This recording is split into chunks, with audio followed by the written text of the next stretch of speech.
All right, everybody, we get asked quite a bit when you get your FH1 fluid head in the mail, you unbox it, there's two things in the bottom here. One is a thread adapter, and that's pretty obvious as to what that is. It's gonna make the thread a different size, so it's compatible with a lot of our products as well as any other 1/4-20 thread. And then there's this spring. Okay, so these are the three items you'll get.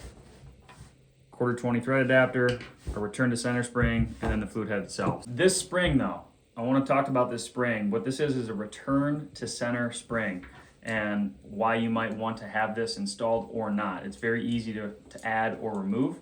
So we ship it with it removed and not installed, and that is because our main market and audience is a whitetail hunter. So if you think about this, if this is mounted on a tripod head, when you move and pan down or up, it's going to stay in place.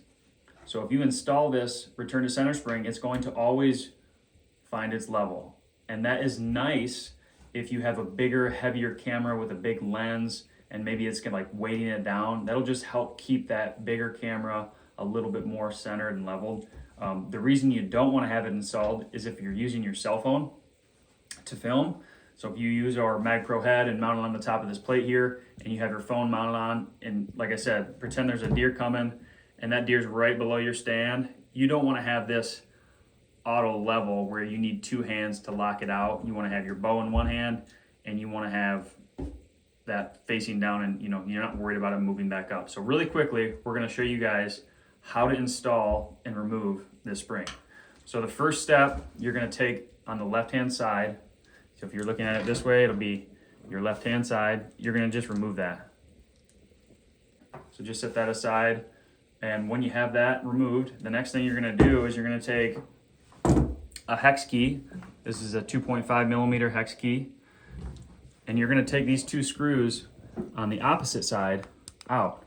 Okay?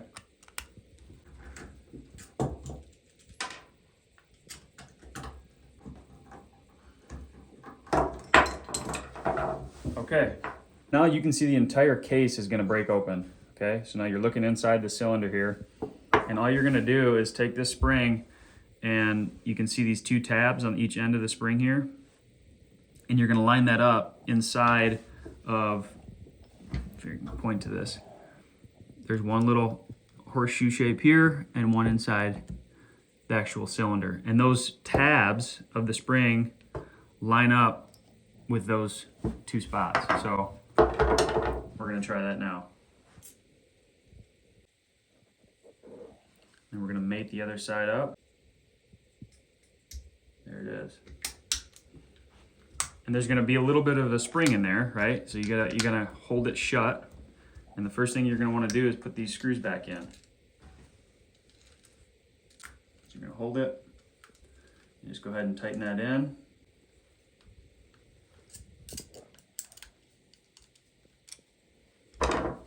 Then the last thing, you're going to take that left knob, you're going to tighten that back in.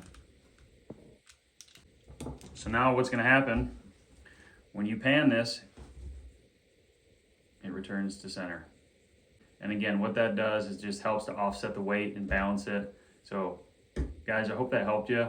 It's a really nice feature that we offer, and that we encourage you to play with it, see if it's something for you.